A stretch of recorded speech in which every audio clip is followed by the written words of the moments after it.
Sanjay maths and science એકેડમીમાં આપનું સ્વાગત છે.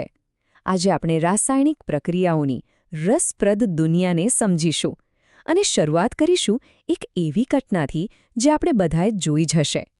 ચાલો એક સવાલથી શરૂઆત કરીએ.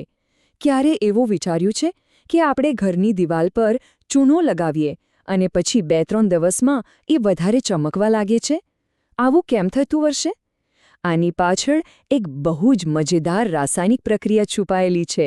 ચાલો આજે એને જ સમજીએ. આ ચમક પાછળનું રહસ્ય જાણવા માટે આપણે દિવાળ ધોળવાની આખી પ્રક્રિયા પાછળનું વિજ્ઞાન સમજવું પડશે. અને આ બધાની શરૂઆત થાય છે કળી ચૂનાથી. જુઓ, આ ચિત્રમાં બતાવ્યું છે એ પ્રમાણે જ્યારે આપણે કળી ચૂનામાં પાણી ઉમેરીએ છીએ ને, બસ ત્યાંથી જ એક રાસાયણિક પ્રક્રિયા શરૂ થઈ જાય છે. અને આ રહ્યું એનું રાસાયણિક સમીકરણ.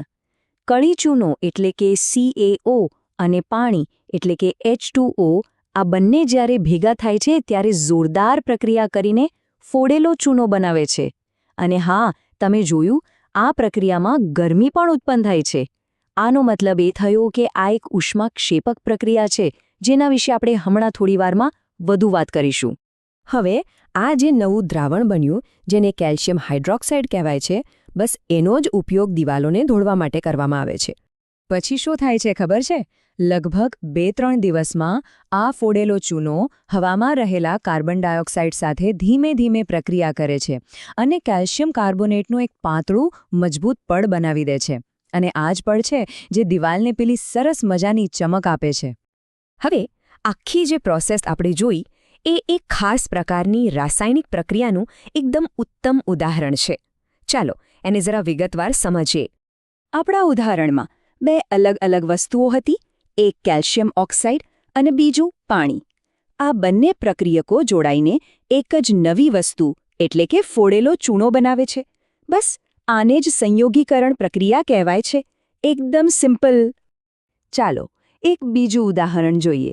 જ્યારે કોલસો સળગે છે ત્યારે કાર્બન અને ઓક્સિજન ભેગા મળીને કાર્બન ડાયોક્સાઇડ બનાવે છે. અહીં પણ 2 પ્રક્રિયક અને એક જ નિપજ. આ પણ સંયોગીકરણ પ્રક્રિયા છે.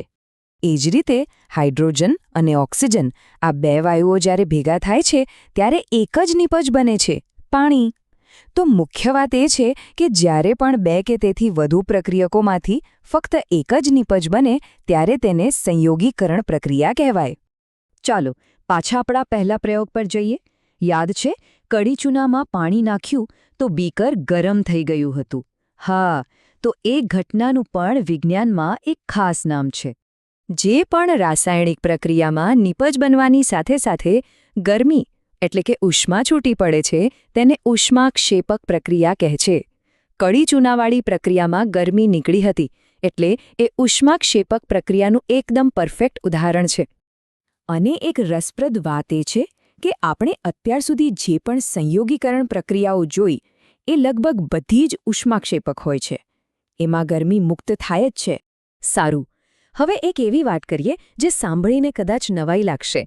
આપણા બધાના શરીરમાં આ જ ક્ષણે એક બહુ જ મહત્વની ઉષ્માક્ષેપક પ્રક્રિયા સતત ચાલી રહી છે. હા, શ્વસન એટલે કે આપણે જે શ્વાસ લઈએ છીએ એ પણ એક ઉષ્માક્ષેપક પ્રક્રિયા જ છે. અને આ જ પ્રક્રિયા છે જે આપણને જીવંત રહેવા માટે જરૂરી ઊર્જા એટલે કે એનર્જી આપે છે. જુઓ, જ્યારે આપણે ખોરાક ખાઈએ છીએ ત્યારે પાચન દરમિયાન તેમાંથી ગ્લુકોઝ બને છે. આ ગ્લુકોઝ આપણા શરીરના કોષોમાં ઓક્સિજન સાથે જોડાય છે અને શરીરને ચલાવવા માટે જરૂરી ઊર્જા ઉત્પન્ન કરે છે. તો પછી સવાલ એ થાય કે આ ઊર્જા જાય છે ક્યાં? વેલ, આ જ ઊર્જા આપણા શરીરનું તાપમાન જાળવી રાખે છે અને આપણે જે પણ કામ કરીએ છીએ એ બધા માટે શક્તિ પૂરી પાડે છે. તો ચાલો ફટાફટ આખા મુદ્દાને ફરીથી જોઈ લઈએ.